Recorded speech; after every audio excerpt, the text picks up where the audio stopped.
Estamos chegando com o nosso Atualidade Jurídica, com os advogados Odilon Garcia Júnior e Dr. João Marcos Suluzinski. Nós vamos falar de direito trabalhista. É isso, doutor Odilon?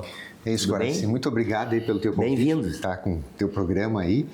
E nós vamos falar hoje de um assunto bem recente de direito trabalhista, né? Que é em relação aos motociclistas, né? E que uma norma agora, uma legislação que está fazendo efeito desde do dia 3 de abril agora desse ano. Claro. Doutor João, eu tenho algumas perguntas que algumas foram nos enviadas de telespectadores, né? E querem saber quem tem direito ao adicional de periculosidade para motociclistas a partir da nova portaria que entrou no ar no dia 3/4. Perfeito, Guaraci. Primeiro, agradecer pelo espaço. Bem-vindo, né, doutor? Bem-vindo. Obrigado, muito obrigado. É uma recente alteração, ela é já discutida desde 2014, não podemos também confundir que ela não vem sendo tratada na Justiça do Trabalho. Ela passa a ser aplicada, respondendo diretamente aos telespectadores que nos questionaram, a todos aqueles trabalhadores que têm a motocicleta como um meio de trabalho. Não somente isso se restringe a motoboys, a entregadores, não. Isso é uma norma que vai aplicar para todos aqueles que transitam nas vias públicas Sim. com uma motocicleta. Então isso tem que ser bastante destacado para não ter nenhum tipo de limitação no momento da aplicação desta nova norma. E por que eu trouxe essa questão de 2014? Porque isso vem sendo tão recorrente na Justiça do Trabalho que foi necessário termos essa alteração que passou a valer desde a semana passada Sim. para uma aplicação dos trabalhadores para ter esse adicional de periculosidade a ser percebido nos seus contra-cheques. Claro. E quais medidas imediatas as empresas devem adotar para adequar a nova regra de periculosidade aos motociclistas, doutor? As empresas hoje elas têm que ter o cuidado de analisar minuciosamente cada contrato de trabalho. Isso não pode ser amplo nem geral, até porque existem algumas restrições de não percepção do adicional de periculosidade para todo e qualquer trabalhador. Sim. Ela deve pegar os contratos de trabalho, conferir com cada um dos trabalhadores que estão hoje laborando nas suas empresas e verificar quais são suas atividades. Se elas estão enquadradas para passar a receber esse adicional de periculosidade, pois um dos requisitos básicos Sim. é transitar com motocicleta em via pública. Sim. Então isso tem que ser bastante destacado e as empresas têm que tomar esse cuidado porque ela já está valendo. Então, e é rigorosa? É rigorosa? Sim.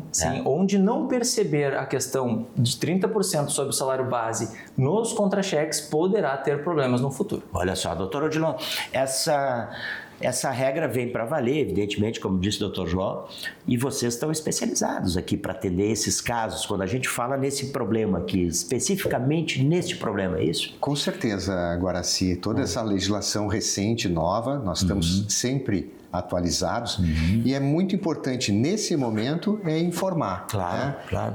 Dentro dessa questão da informação, é preparar, por exemplo, os empreendedores, né?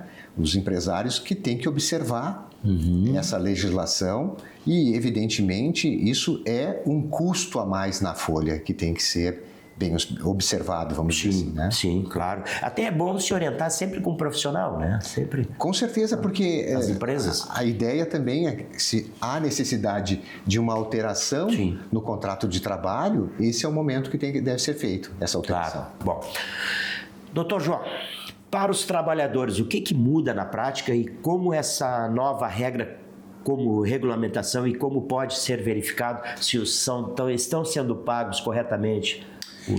Essa norma, os trabalhadores eles podem passar, vamos ser bem objetivos aqui, eles vão perceber no seu contra-cheque um adicional de periculosidade, que ele incide 30% sobre o salário base. E o que é importante trazer ao trabalhador, também às empresas, para tomar o cuidado de não ter nenhum tipo de equívoco? Que o adicional de periculosidade ele é sempre sobre o salário base, aquele salário que é pactuado entre o empregador e o empregado. Sim. Diferentemente de um outro adicional que nós temos que muito há a confusão entre os trabalhadores, que é o da insalubridade. E eu explico brevemente uma distinção para que as pessoas que vêm nos acompanhando não terem esse tipo de dúvida. Por exemplo, a insalubridade está sempre voltada à saúde do trabalhador, propriamente dito. Quando está exposto a agentes, vou apenas exemplificar, como graxa, óleo, todos aqueles que podem trazer algum dano à sua saúde. Sim. Já o adicional de periculosidade, ele está mais voltado para a sua integridade física e até mesmo a sua vida. Então, isso é uma distinção bem relevante para o trabalhador e também para a empresa, para não ter esse equívoco no momento da implementação. Porque o momento em que o trabalhador pegar o contra-cheque, ele tem que verificar os 30% sobre o salário base e não sobre o salário mínimo. Ou seja, não pode ter dúvida nenhuma, né? Tem que estar sempre correto com as informações e imaginar que está tudo certo, é isso, né? Com certeza, e fazer essa distinção que o Dr. João está colocando entre insalubridade e periculosidade é o que define essa base de cálculo de como vai ser feito esse pagamento. Evidente. E, Dr. João, quais os principais riscos trabalhistas à empresa que não se adequarem à nova regulamentação? O maior risco trabalhista são as próprias demandas, são as próprias reclamatórias. Aquela empresa, aquele empresário que não verificar junto aos seus trabalhadores, junto aos seus contratos de trabalho, a forma, as funções dos trabalhadores, se utilizam, se não utilizam as motocicletas em vias públicas e por um acaso houver algum tipo de equívoco no adimplemento deste adicional, passará a correr o risco dessas reclamatórias. A gente tem acompanhado os noticiários, São Paulo principalmente, quando a gente viaja, chega em São Paulo, eu tenho ido 2, 3 vezes por mês a São Paulo, em função do parceiro nosso, a gente vê que tem que ter uma regra definida, né? Porque o que acontece de acidentes, e até eles mesmos, até os motociclistas abusam bastante da correria do dia a dia, né? Com certeza, né? Agora, sim, em termos de estatística até, de benefícios previdenciários, são muitos, né? Claro. O importante aqui é a gente informar, né, que esse direito, ele não é só para entregadores, né? Porque essas empresas de teleentrega vão ter um impacto enorme, né? Imagina, né? Uma empresa de teleentrega de comida, né? Isso vai impactar tudo, porque normalmente se faz a entrega via funcionário numa motocicleta, né? Mas imagina um vendedor externo também de uma empresa. Exatamente. Que utiliza da empresa uma motocicleta, né? Ele vai ter esse adicional também. E um destaque importante, agora se o Dr. Odilon, até pegando a fala, é que todo aquele trabalhador com vínculo empregatício. Isso é muito importante destacar também. Tem que ter o vínculo empregatício. Esse adicional ele passa a valer para todos os trabalhadores formais. Aquele trabalhador informal, aí ele não entra nessa regra. Um autônomo não tem, né? Com Porque certeza. tem muito autônomo que faz vários entregas, né? Para diversas empresas. Com certeza. Né? A gente utilizava muito essas questões. Quais situações ou atividades ficam fora e não geram direito ao adicional de periculosidade para os motociclistas? Trabalhadores e empresas podem identificar corretamente esses casos, doutor? Podem e devem, porque essa vem a situação que a gente vem tratando. Esse é o momento certo. Exatamente, esse é o momento do empresário, do empregador verificar junto aos seus trabalhadores. E por que eu digo isso mais de uma vez de forma repetida? Porque sim, existem alguns requisitos que a portaria já exclui alguns trabalhadores, mesmo com vínculo empregatício, de não perceberem o adicional de periculosidade. Alguns pontuais. Primeiro deles, aquele trabalhador que utiliza a motocicleta em via pública, mas apenas de casa para o trabalho e do trabalho para casa. Esse funcionário não vai receber o adicional de periculosidade. Entendi. Porque ele não está utilizando da motocicleta como um meio de trabalho. Exatamente. Só deslocamento. Exatamente. Os deslocamentos, então, casa-trabalho, ficam de fora. Dois outros aspectos que são muito importantes atualmente se tratar.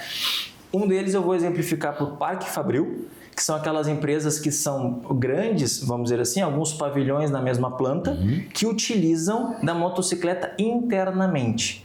Internamente também o profissional não vai receber o adicional de periculosidade. Internamente dentro da empresa? Dentro da empresa. Porque um dos requisitos é a via pública. É a exposição ao público, a exposição pública do trabalhador motociclista. Contra terceiros. Contra terceiros, exato. E um outro ponto que atualmente também em Porto Alegre, região metropolitana, até todo o Brasil, são os condomínios fechados. Aqueles trabalhadores que utilizam a motocicleta... Para identificação das casas, dos condomínios, principalmente no seu condomínio lá, né, doutor Odilon? Na praia tem bastante, né? A vigilância às vezes utiliza, né, para fazer uma ronda. Exatamente. Não é via pública aquilo, né? Esse trabalhador também é necessário passar por um crivo do empregador, porque pela regra, pelo requisito objetivo, ele não passará a perceber. Mas ressalvo a importância de pegar caso a caso e contrato para fazer uma excelente avaliação. Tá, doutora, existe uma questão que eu já participei disso. Quando eu chego na casa de um condomínio de um amigo meu na praia, eu não sei, vão pensar que eu não sei onde é a casa. E o motociclista vai me acompanhando até a casa. Não seria um perigo, por exemplo, eu sou terceiro, né? Não teria esse perigo, né? Essa lei não protege isso, não? Essa lei, ela passa a proteger o motociclista quando sai do seu ambiente privado. Então, quando ele está num condomínio fechado, há uma presunção de privacidade de um ambiente privado e não público. Então, a gente tem que fazer também essa distinção. Por exemplo, há uma distinção e por isso que eu digo que tem que ser feita uma análise caso a caso, porque há os bairros planejados. E isso tem que se exemplificar e também pegar um a um e analisar. E aí vem algumas brechas que a gente pode... Nesse caso, cada caso é um caso. É isso? Exato. A recomendação fica essa. Cada caso é um caso. Bom, falamos de direitos trabalhistas sobre os motociclistas, né? Com os advogados Odilon Garcia Júnior e o doutor João Marcos Suluzinski, no nosso Atualidade Jurídica de hoje. Vamos voltar outro dia aí para conversar mais, doutor Odilon? Vamos, com certeza. Doutor João, é isso? Com certeza, a gente fica à disposição. Obrigado pela sua audiência, voltamos no próximo programa.